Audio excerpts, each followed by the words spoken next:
Another place called Pilot Town by the Europeans, on account of the number of pilots living in it, is situated at the mouth of the river Nun, 70 miles from Brass. King Forday demanded 4 bars before the landers left the town, saying it was customary for every white man who came to Brass by the river to make that payment. It was impossible to evade compliance, and Lander drew another bill on Captain Lake. At this price, Richard Lander obtained permission to go down in Boy's royal canoe to the English brig stationed at the mouth of the river.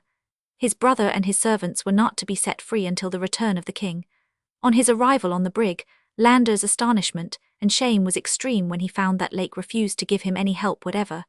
The instructions given to the brothers from the ministry were read, to prove that he was not an impostor, but the captain answered, "If you think that you have a fool to deal with, you are mistaken. I'll not give us flint for your bill. I would not give us for it." Overwhelmed with grief at such unexpected behavior from a fellow countryman, Richard Lander returned to Boy's canoe, not knowing to whom to apply, and asked his escort to take him to Barney, where there were a number of English vessels.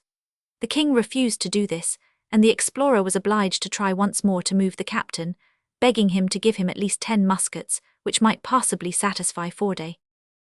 "I have told you already," answered Lake, "that I will not let you have even a flint, so bother me no more." "But I have a brother and 8 people at Brass Town," rejoined Lander, "and if you do not intend to pay King Boy, at least persuade him to bring them here, or else he will poison or starve my brother before I can get any assistance from a man-o'-war, and sell all my people." "If you can get them on board," replied the captain, "I will take them away, but as I have told you before, you do not get a flint from me." At last Lander persuaded Boy to go back and fetch his brother and his people. The king at first declined to do so, without receiving some payment on account, and it was only with difficulty that he was induced to forgo this demand. When Lake found out that Lander's servants were able-bodied men, who could replace the sailors he had lost by death or who were down with fever, he relented a little. This yielding mood did not, however, last long, for he declared that if John and his people did not come in 3 days he would start without them. In vain did Richard prove to him beyond a doubt that if he did so the white men would be sold as slaves. The captain would not listen to him, only answering, "I can't help it, I shall wait no longer." Such inhumanity as this is fortunately very rare, and a wretch who could thus insult those not merely his equals, but so much his superiors, ought to be pilloried. At last, on the 24th November, after weathering a strong breeze which made the passage of the bar very rough and all but impossible, John Lander arrived on board. He had had to bear a good many reproaches from Boy, for whom it must be confessed there was some excuse. For had he not at his own cost rescued the brothers and their people from slavery, brought them down in his own canoe, and fed them, although very badly, all on the strength of their promise to pay him with as much beef and rum as he could consume, whereas he was, after all, roughly received by Lake, told that his advances would never be refunded, and treated as a thief. Certainly he had cause to complain, and anyone else would have made his prisoners pay dearly for the disappointment of so many hopes, and the loss of so much money. For all this, however, Boy brought John Lander safely to the brig. Captain Lake received the traveller pretty cordially, but declared his intention of making the king go back without so much as an arbalus. Poor Boy was full of the most gloomy forebodings. His haughty manner was exchanged for an air of deprecating humility. An abundant meal was placed before him, but he scarcely touched it. Richard Lander, disgusted with the stinginess and bad faith of Lake, and unable to keep his promises, ransacked all his possessions, and finding at last 5 silver bracelets and a sabre of native manufacture, which he had brought from Yariba, he offered these to Boy, who accepted them. Finally, the king screwed up courage enough to make his demand to the captain, who, in a voice of thunder which it was difficult to believe could have come from such a feeble body, declined to accede to it, enforcing his refusal with a shower of oaths and threats, such as made Boy, who saw, moreover, that the vessel was ready to sail, beat a hasty retreat and hurry off to his canoe. Thus ended the vicissitudes of the brothers Lander's journey. They were in some danger in crossing the bar, but that was their last. They reached Fernando Po, and then the Calabar River, where they embarked on the Carnarvon for Rio Janeiro, at which port Admiral Baker, then commanding the station, got them a passage on board a transport ship. On the 9th June they disembarked at Portsmouth. Their first care, after sending an account of their journey to Lord Goderich, then Colonial Secretary, was to inform that official of the conduct of Captain Lake, conduct which was of a nature to compromise the credit of the English government. Orders were at once given by the minister for the payment of the sums agreed upon, which were perfectly just and reasonable. Thus was completely and finally solved the geographical problem which had for so many centuries occupied the attention of the civilized world, and been the subject of so many different conjectures. The Niger, or as the natives call it, the Jaliba or Quora, is not connected with the Nile, and does not lose itself in the desert sands or in the waters of Lake Tchad. It flows in a number of different branches into the ocean on the coast of the Gulf of Guinea, at the point known as Cape Formosa. The entire glory of this discovery, foreseen though it was by scientific men, belongs to the brothers Lander. The vast extent of country traversed by the Niger between Yaouri and the sea was completely unknown before their journey. So soon as the discoveries made by Lander became known in England, several merchants formed themselves into a company for developing the resources of the new districts. In July 1832, they equipped 2 steamers, the Quora and Alberca, which, under the command of Messrs. Laird, Oldfield and Richard Lander, appended the Niger as far as Bakwa. The results of this commercial expedition were deplorable. Not only was there absolutely no trade to be carried on with the natives, but the crews of the vessels were decimated by fever. Finally, Richard Lander, who had so often gone up and down the river, was mortally wounded by the natives on the 27th January, 1834, and died on the morning of 5th February at Fernando Po. To complete our account of the exploration of Africa during the period under review, we have still to speak of the various surveys of the valley of the Nile, the most important of which were those by Cailliaud, Russeger and Ruppel. Frederick Cailliaud was born at Nantes in 1787 and arrived in Egypt in 1815, having previously visited Holland, Italy, Sicily, part of Greece and European or Asiatic Turkey, where he traded in precious stones. His knowledge of geology and mineralogy won for him a cordial reception from Mehemet Ali, who immediately on his arrival commissioned him to explore the course of the Nile and the desert. This first trip resulted in the discovery of emerald mines at Labara, mentioned by Arab authors, which had been abandoned for centuries. In the excavations in the mountain Cailliaud found the lamps, crowbars, ropes and tools used in working these mines by men in the employ of Ptolemy. Near the quarries, the traveller discovered the ruins of a little town, which was probably inhabited by the ancient miners. To prove the reality of his valuable discovery, he took back 10 pounds weight of emeralds to Mehemet Ali. Another result of this journey was the discovery by the French explorer of the Old Road, from Coptos to Berenice, for the trade of India. From September 1819 to the end of 1832, Cailliaud, accompanied by a former midshipman named Letorzec, was occupied in exploring all the known oases east of Egypt, and in tracing the Nile to 10 degrees en lat. On his first journey he reached Wadi Halfa, and for his second trip he made that place his starting point. A fortunate accident did much to aid his researches. This was the appointment of Ismail Pacha, son of Mehemet Ali, to the command of an expedition to Nubia. To this expedition Cailliaud attached himself. Leaving Dariao in November 1820, Cailliaud arrived on the 5th January in the ensuing year at Dongola, and reached Mount Barker in the Chagai country, where are a vast number of ruins of temples, pyramids and other monuments. The fact of this district bearing the name of Meroe had given rise to an opinion that in it was situated the ancient capital of Ethiopia. Cailliaud was enabled to show this to be erroneous. View of a Meroe temple. View of a Meroe temple. Facsimile of early engraving. The French explorer, accompanying Ismail Pacha in the character of a mineralogist beyond Berber on a quest for gold mines, arrived at Shendi.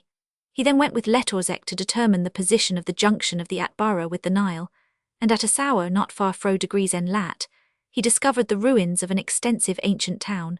It was Meroe. Pressing on in a southerly direction between the 15th and 9th degrees of en lat, Cailliaud next identified the mouth of the Bahr el Abiad, or White Nile, visited the ruins of Saba, the mouth of the Rahad, the ancientest Asaba, Sennar, the river Gologo, the Fazal country and the Taumet, a tributary of the Nile, finally reaching the Sing country between the 2 branches of the river. Cailliaud was the first explorer to penetrate from the north so near to the equator. Brown had turned back at 16 degrees 10, Bruce at 11 degrees. To Cailliaud and Letorzec we owe many observations on latitude and longitude, some valuable remarks on the variation of the magnetic needle, and details of the climate, temperature and nature of the soil, together with a most interesting collection of animals and botanical specimens. Lastly, the travellers made plans of all the monuments beyond the Second Cataract. The Second Cataract of the Nile. The Second Cataract of the Nile. The two Frenchmen had preluded their discoveries by an excursion to the oasis of Siwa. At the end of 1819 they left Fayum with a few companions and entered the Libyan desert. In 15 days, and after a brush with the Arabs, they reached Siwa, having on their way taken measurements of every part of the temple of Jupiter Ammon, and determined, as Brown had done, its exact geographical position. A little later a military expedition was sent to this same oasis, in which Drovty collected new and very valuable documents supplementing those obtained by Cailliaud and Letorzec. They afterwards visited successively the oasis of Falafa, never before explored by a European, that of Dakel, and Karg, the chief place of the Theban oasis.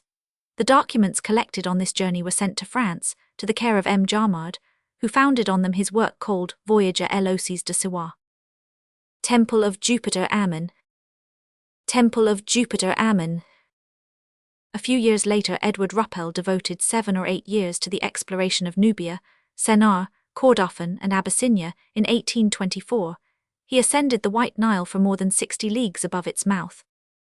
Lastly, in 1836 to 1838, Joseph Russegger, superintendent of the Austrian mines, visited the lower portion of the course of the Bahr el Abiad. This official journey was followed by the important and successful surveys afterwards made by order of Mehemet Ali in the same regions. Chapter 3. The Oriental Scientific Movement and American Discoveries.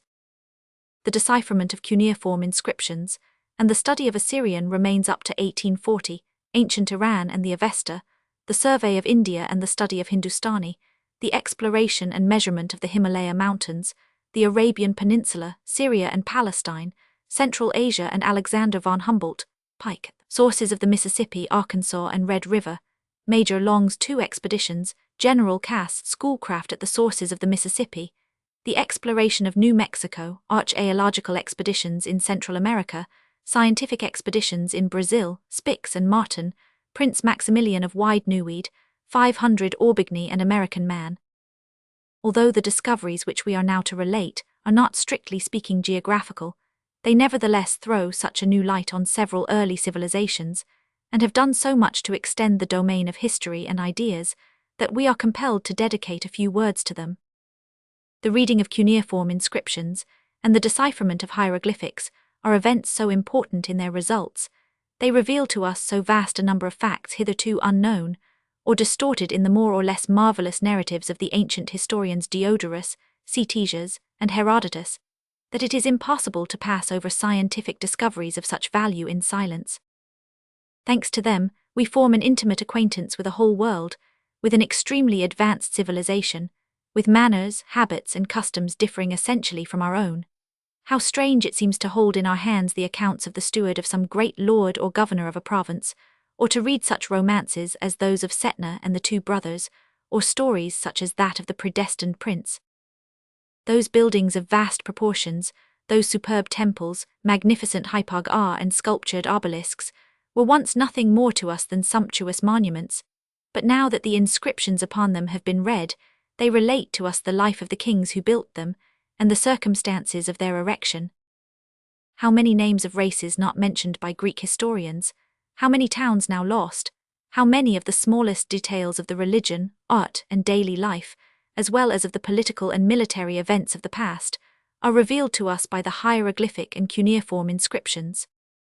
Not only do we now see into the daily life of these ancient peoples, of whom we had formerly but a very superficial knowledge, but we get an idea even of their literature. The day is perhaps not far distant when we shall know as much of the life of the Egyptians in the 18th century, before Christ, as that of our forefathers in the 17th and 18th centuries of our own era.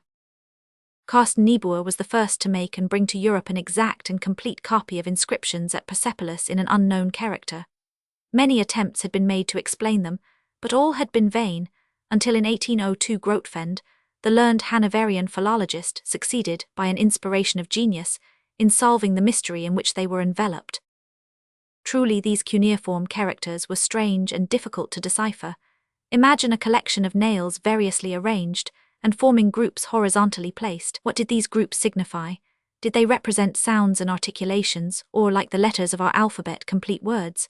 Had they the ideographic value of Chinese written characters, What was the language hidden in them? These were the problems to be solved. It appeared probable that the inscriptions brought from Persepolis were written in the language of the ancient Persians, but Rask, Bopp, and Lassen had not yet studied the Iranian idioms and proved their affinity with Sanskrit. It would be beyond our province to give an account of the ingenious deductions, the skillful guesses, and the patient groping through which Grotefend finally achieved the recognition of an alphabetic system of writing, and succeeded in separating from certain groups of words what he believed to be the names of Darius and Xerxes, thus attaining a knowledge of several letters, by means of which he made out other words. It is enough for us to say that the key was found by him, and to others was left the task of completing and perfecting his work. More than 30 years passed by, however, before any notable progress was made in these studies. It was our learned fellow countryman Eugene Burnouf who gave them a decided impulse. Turning to account his knowledge of Sanskrit and Zend, he found that the language of the inscriptions of Persepolis was but a Zend dialect used in Bactriana, which was still spoken in the 6th century BC, and in which the books of Zoroaster were written. Burnouf's pamphlet bears date 1836. At the same period Lassen, a German scholar of Bonn, came to the same conclusion on the same grounds. The inscriptions already discovered were soon all deciphered, and with the exception of a few signs, on the meaning of which scholars were not quite agreed, the entire alphabet became known. But the foundations alone were laid. The building was still far from finished. The Persepolitan inscriptions appeared to be repeated in 3 parallel columns. Might not this be a triple version of the same inscription in the 3 chief languages of the Achaemenian Empire, namely, the Persian, Median, and Assyrian or Babylonian? This guess proved correct, and owing to the decipherment of one of the inscriptions, a test was obtained, and the same plan was followed as that of Champollion with regard to the Rosetta Stone, on which was the trilingual inscription in Greek, Demotic or Enchorial, and hieroglyphic characters. In the 2nd and 3rd inscriptions were recognized Syro-Chaldee, which, like Hebrew, Himyaric, and Arabic, belonged to the Semitic group, and a third idiom, to which the name of Medic was given, resembling the dialects of the Turks and Tartars. But it would be presumptuous of us to enlarge upon these researches. That was to be the task of the Danish scholar Westergaard, of the Frenchmen de Saulcy and Appert, and of the Englishmen Morris and Rawlinson, not to mention others less celebrated. We shall have to return to this subject later. The knowledge of Sanskrit and the investigation of Brahmanic literature had inaugurated a scientific movement which has gone on ever since with increasing energy. Long before Nineveh and Babylon were known as nations, a vast country called Iran by Orientalists, which included Persia, Afghanistan, and Baluchistan, was the scene of an advanced civilization with which is connected the name of Zoroaster, who was at once a conqueror, lawgiver, and the founder of a religion. The disciples of Zoroaster, persecuted at the time of the Mohammedan conquest and driven from their ancient home, where their mode of worship was still preserved, took refuge under the name of Parsees in the northwest of India. At the end of the last century, the Frenchman Aquetil Duperron brought to Europe an exact copy of the religious books of the Parsees, written in the language of Zoroaster. He translated them, and for 60 years all the savants had found in them the source of all their religious and philological notions of Iran. These books are known under the name of the Zend-Avesta, a word which comprises the name of the language, Zend, and the title of the book, Avesta. As the knowledge of Sanskrit increased, however, that branch of science required to be studied afresh by the light of the new method. In 1826 the Danish philologist Rask, and later Eugene Burnouf, with his profound knowledge of Sanskrit, and by the help of a translation in that language recently discovered in India, turned once more to the study of the Zend. In 1834 Burnouf published a masterly treatise on the Yachna, which marked an epoch. From the resemblance between the archaic Sanskrit and the Zend came the recognition of the common origin of the 2 languages, and the relationship, or rather the identity, of the races who speak them. Originally the names of the deities, the traditions, the generic appellation, that of Aryan of the 2 peoples are the same, to say nothing of the similarity of their customs. But it is needless to dwell on the importance of this discovery, which has thrown an entirely new light on the infancy of the human race, of which for so many centuries nothing was known. From the close of the 18th century, that is to say from the time when the English first obtained a secure footing in India, the physical study of the country was vigorously carried on, outstripping of course for a time that of the ethnology and kindred subjects, which require for their prosecution a more settled country and less exciting times. It must be owned, however, that knowledge of the races of the country to be controlled is as essential to the government as it is to commercial enterprise. And in 1801, Lord Wellesley, as governor for the company, recognizing the importance of securing a good map of the English territories, commissioned Brigadier William Lambton to connect, by means of a trigonometrical survey, the eastern and western banks of the Indus with the Observatory of Madras. Lambton was not content with the mere accomplishment of this task. He laid down with precision one arc of the meridian from Cape Comorin to the village of Takorkira, 15 miles southeast of Elichpur. The amplitude of this arc exceeded 12 degrees. With the aid of competent officers, amongst whom we must mention Colonel Everest, the government of India would have hailed the completion of the task of its engineers long before 1840, if the successive annexation of new territories had not constantly added to the extent of ground to be covered. At about the same time with this progress in our knowledge of the geography of India, an impulse was given to the study of the literature of India. In 1776, an extract from the most important native codes, then for the first time translated under the title of the Code of the Gentoos I, was published in London. 9 years later, the Asiatic Society was founded in Calcutta by Sir William Jones, the first who thoroughly mastered the Sanskrit language.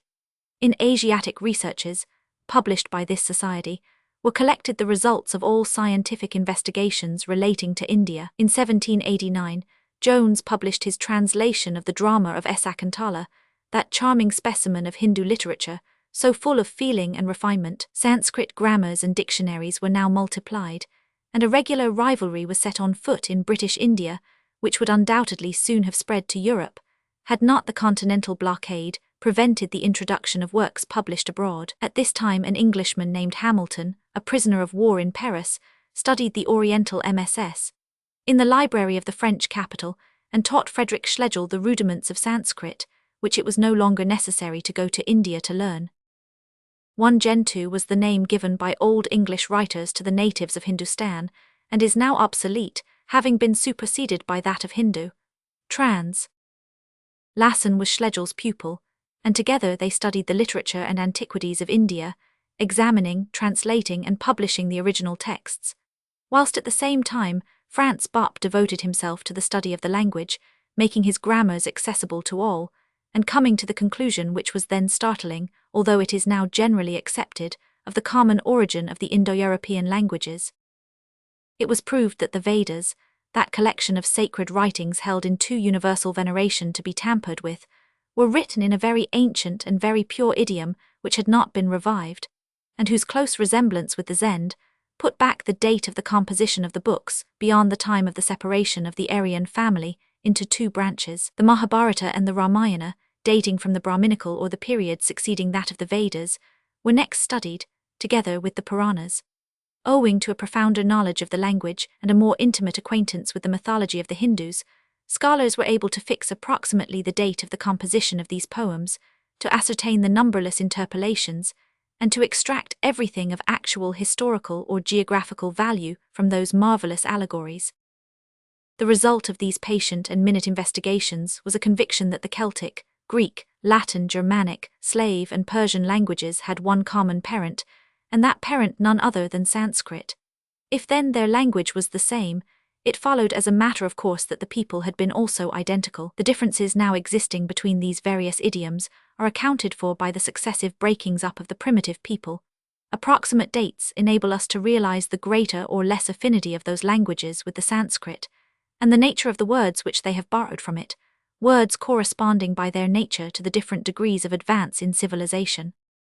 Moreover, a very clear and definite notion was obtained of the kind of life led by the founders of the Indo-European race, and the changes brought about in it by the progress of civilization. The Vedas give us a picture of the Aryan race before it migrated to India and occupied the Punjab and Kabulistan. By the aid of these poems, we can look on at struggles against the primitive races of Hindustan, whose resistance was all the more desperate in that the conqueror of their caste divisions left them only the lowest and most degraded. Thanks to the Vedas we can realize every detail of the pastoral and patriarchal life of the Aryans, a life so domestic and unruffled that we mentally ask ourselves whether the eager strife of the modern peoples is not a poor exchange for the peaceful existence which their few wants secured to their forefathers. We cannot dwell longer on this subject, but the little that we have said will be enough to show the reader the importance to history, ethnography, and philology of the study of Sanskrit. For further details, we refer him to the special works of Orientalists and to the excellent historical manuals of Robiou, Lenormant, and Maspero. All the scientific results of whatever kind obtained up to 1820 are also skillfully and impartially summed up in Walter Hamilton's large work, A Geographical, Statistical, and Historical Description of Hindustan and the Neighbouring Countries. This is a book which, by recording the various stages of scientific progress, marks with accuracy the point reached at any given epoch. After this brief review of the labours of scholars in reference to the intellectual and social life of the Hindus, we must turn to those studies whose aim was a knowledge of the physical character of the country. One of the most surprising results obtained by the travels of Webb and Moorcroft was the extraordinary height attributed by them to the Himalaya mountains. According to them, their elevation exceeded that of the loftiest summits of the Andes. Colonel Colebrook had estimated the average height of the chain at 22,000 feet, and even this would appear to be less than the reality. Webb measured Yamunavatri, one of the most remarkable peaks of the chain, and estimated its height above the level of the plateau from which it rises as 20,000 feet, whilst the plateau in its turn is 5,000 feet above the plain. Not satisfied, however, with what he looked upon as too perfunctory an estimate, he measured with all possible mathematical accuracy the Dhulagiri or White Mountain, and ascertained its height to be no less than 27,500 feet.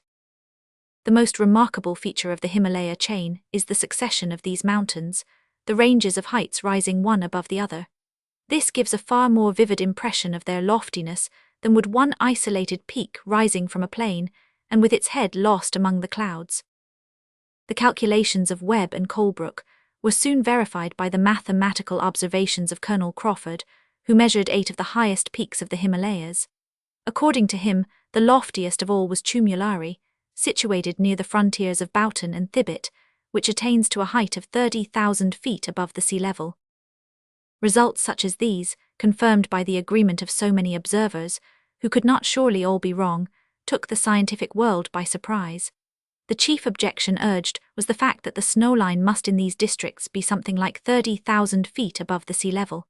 It appeared, therefore, impossible to believe the assertion of all the explorers that the Himalayas were covered with forests of gigantic pines. Finally, however, actual personal observation upset theory. In a second journey, Webb climbed the Nitigout, the loftiest peak in the world, the height of which he fixed at 16,814 feet, and not only did he find no snow, but even the rocks rising 300 feet above it were quite free from snow in summer. Moreover, the steep sides, where breathing was difficult, were clothed with magnificent forests of tapering pines and firs and wide-spreading cypress and cedar trees.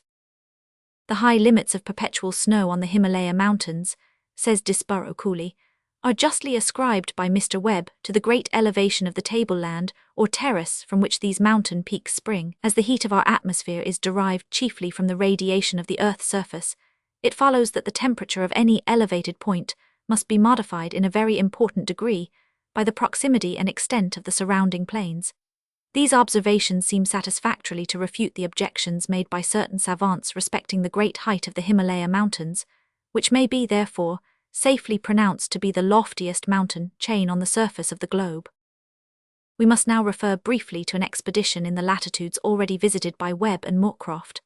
The traveller Fraser, with neither the necessary instruments nor knowledge for measuring the lofty peaks he ascended, was endowed with a great power of observation, and his account of his journey is full of interest, and here and there very amusing. He visited the source of the Jumna, and at a height of more than 25,000 feet, he found numerous villages picturesquely perched on slopes carpeted with snow. He then made his way to Gangoutri, in spite of the opposition of his guides, who represented the road thither as extremely dangerous, declaring that it was swept by a pestilential wind which would deprive any traveller, who ventured to expose himself to it, of his senses.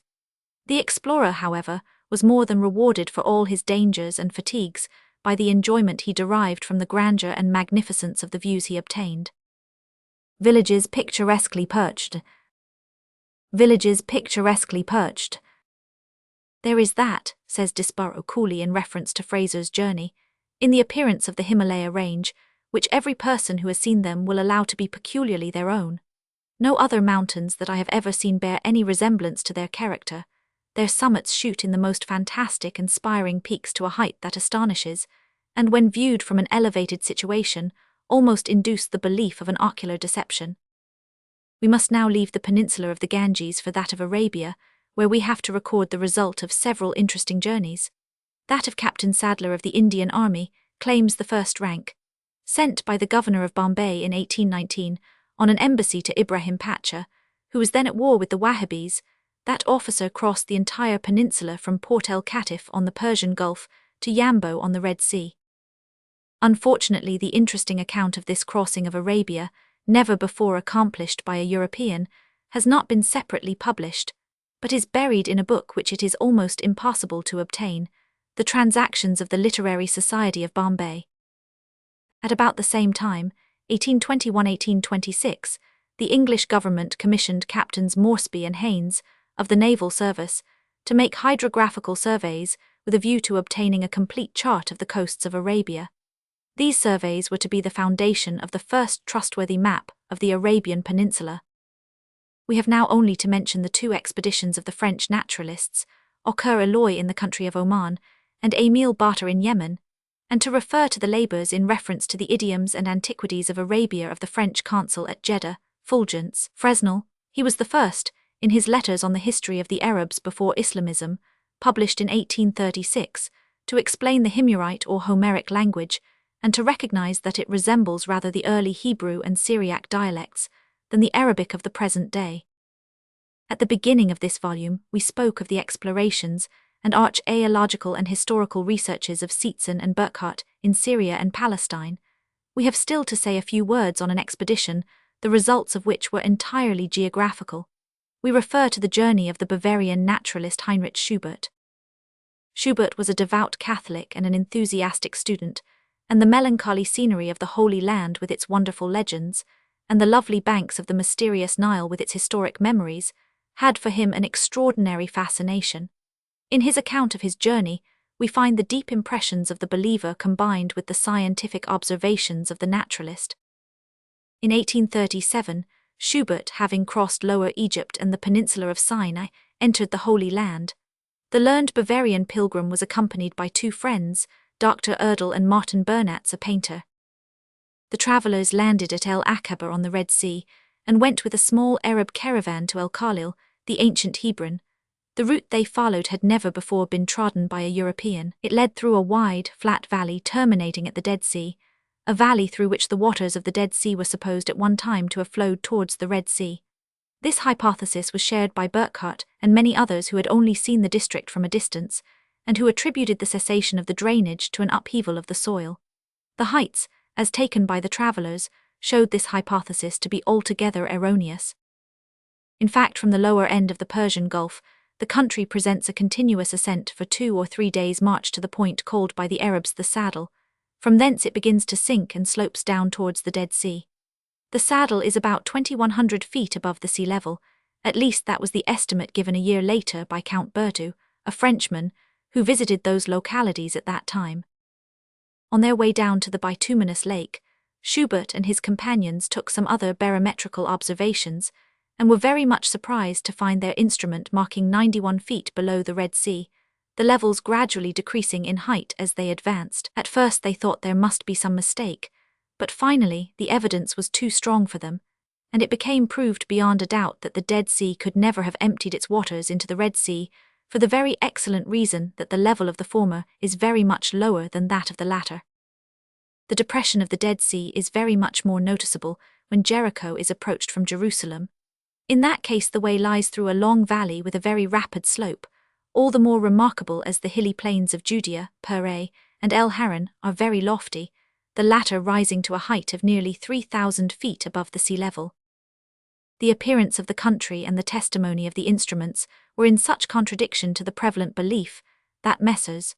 Erdel and Schubert were very unwilling to accept the results obtained, which they attributed to their barometer being out of order, and to a sudden disturbance of the atmosphere. But on their way back to Jerusalem, the barometer returned to the mean height it had registered before they started for Jericho. There was nothing for it then but to admit, whether they liked it or not, that the Dead Sea was at least 600 feet below the level of the Mediterranean, an estimate, as later researches showed, which fell one half short of the truth. This, it will be admitted, was a fortunate rectification, which would have considerable influence, by calling the attention of savants to a phenomenon which was soon to be verified by other explorers. At the same time, the survey of the basin of the Dead Sea was completed and rectified. In 1838, two American missionaries, Edward Robinson and Eli Smith, gave quite a new impulse to biblical geography. They were the forerunners of that phalanx of naturalists, historians, archaeologists, and engineers, who, under the patronage or in conjunction with the English Exploration Society, were soon to explore the land of the patriarchs from end to end, making maps of it, and achieving discoveries which threw a new light on the history of the ancient peoples, who, by turns, were possessors of this corner of the Mediterranean basin. But it was not only the Holy Land, so interesting on account of the many associations it has for every Christian, which was the scene of the researches of scholars and explorers. Asia Minor was also soon to yield up her treasures to the curiosity of the learned world. That country was visited by travelers in every direction. Perret visited Armenia, Dubois de Montperu traversed the Caucasus in 1839. In 1825, an Eichwald explored the shores of the Caspian Sea. And lastly, Alexander von Humboldt, at the expense of the generous Nicholas, Emperor of Russia, supplemented his intrepid work as a discoverer in the New World by an exploration of Western Asia and the Ural Mountains, accompanied by the mineralogist Gustave Rose, the naturalist Ehrenberg, well known for his travels in Upper Egypt and Nubia, and Baron von Helmersen, an officer of engineers. Humboldt traveled through Siberia, visited the gold and platinum mines of the Ural Mountains, and explored the Caspian steppes and the Altai chain to the frontiers of China. These learned men divided the work, Humboldt taking astronomical, magnetic, and physical observations, and examining the flora and fauna of the country, while Rose kept the journal of the expedition, which he published in German between 1837 and. Although the explorers travelled very rapidly, at the rate of no less than 11,500 miles in 9 months, the scientific results of their journey were considerable. In a first publication which appeared in Paris in 1838, Humboldt treated only the climatology and geology of Asia, but this fragmentary account was succeeded in 1843 by his great work called Central Asia. In this, says La Roquette, he has laid down and systematized the principal scientific results of his expedition in Asia, and has recorded some ingenious speculation as to the shape of the continents and the configuration of the mountains of Tartary, giving special attention to the vast depression which stretches from the north of Europe to the center of Asia beyond the Caspian Sea and the Ural River. We must now leave Asia and pass in review the various expeditions in the New World, which have been sent out in succession since the beginning of the present century. In 1807, when Lewis and Clark were crossing North America from the United States to the Pacific Ocean, the government commissioned a young officer, Lieutenant Zabulon Montgomery Pike, to examine the sources of the Mississippi. He was at the same time to endeavor to open friendly relations with any Indians he might meet. Map of the Missouri. Map of the Missouri. Pike was well received by the chief of the powerful Sioux nation, and presented with the pipe of peace, a talisman which secured to him the protection of the allied tribes. He ascended the Mississippi, passing the mouths of the Chippewa and St. Peter, important tributaries of that great river. But beyond the confluence of the St. Peter with the Mississippi as far as the falls of St. Anthony, the course of the main river is impeded by an uninterrupted series of falls and rapids. A little below the 45th parallel of north latitude, Pike and his companions had to leave their canoes and continue their journey in sledges. To the severity of a bitter winter were soon added the tortures of hunger. Nothing, however, checked the intrepid explorers, who continued to follow the Mississippi, now dwindled down to a stream only 300 roods wide, and arrived in February at Leech Lake, where they were received with enthusiasm at the camp of some trappers and fur hunters from Montreal. Circassians. Facsimile of early engraving. After visiting Red Cedar Lake, Pike returned to St. Louis. His arduous and perilous journey had extended over no less than 9 months, and although he had not attained its main object, it was not without scientific results. The skill, presence of mind, and courage of Pike were recognized, and the government soon afterwards conferred on him the rank of major, and appointed him to the command of a fresh expedition. This time he was to explore the vast tract of country between the Mississippi and the Rocky Mountains, and to discover the sources of the Arkansas and Red River. With 23 companions, Pike ascended the Arkansas, a fine river navigable to the mountains in which it rises, that is to say for a distance of 2,000 miles, except in the summer, when its bed is encumbered with sandbanks. On this long voyage, winter, from which Pike had suffered so much on his previous trip, set in with redoubled vigor. Game was so scarce that for 4 days the explorers were without food. The feet of several men were frostbitten, and this misfortune added to the fatigue of the others.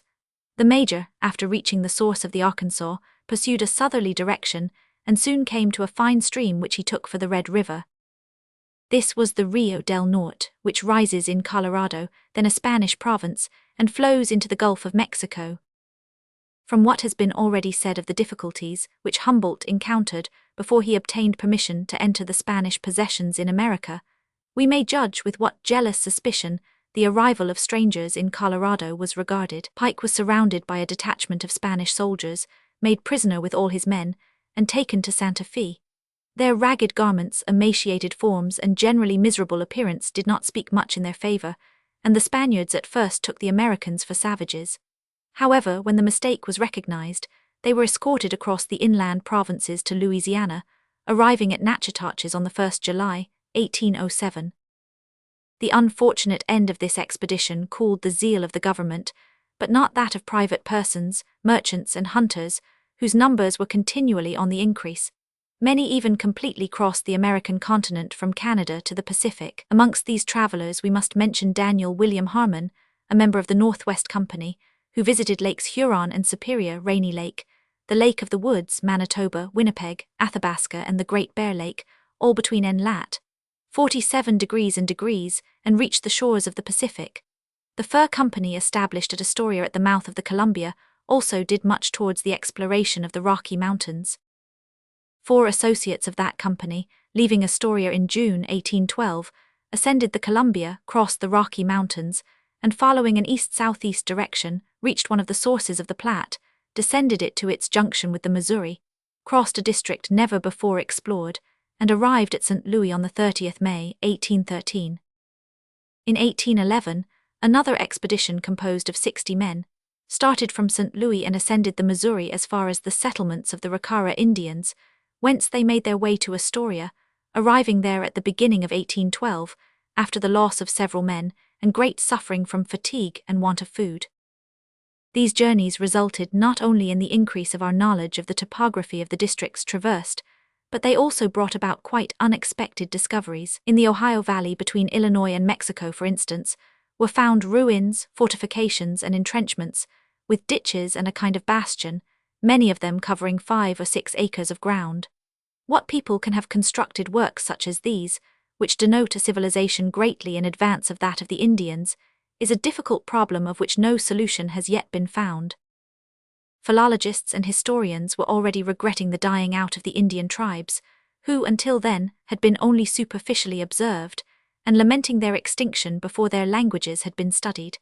A knowledge of these languages and their comparison with those of the Old World might have thrown some unexpected light upon the origin of the wandering tribes. 2.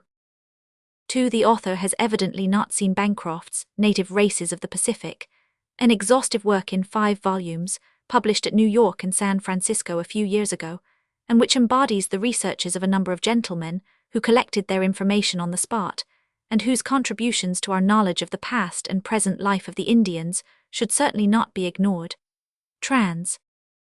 Simultaneously with the discovery of the ruins, the flora and geology of the country began to be studied, and in the latter science, great surprises were in store for future explorers. It was so important for the American government to proceed rapidly to reconnoiter the vast territories between the United States and the Pacific that another expedition was speedily sent out.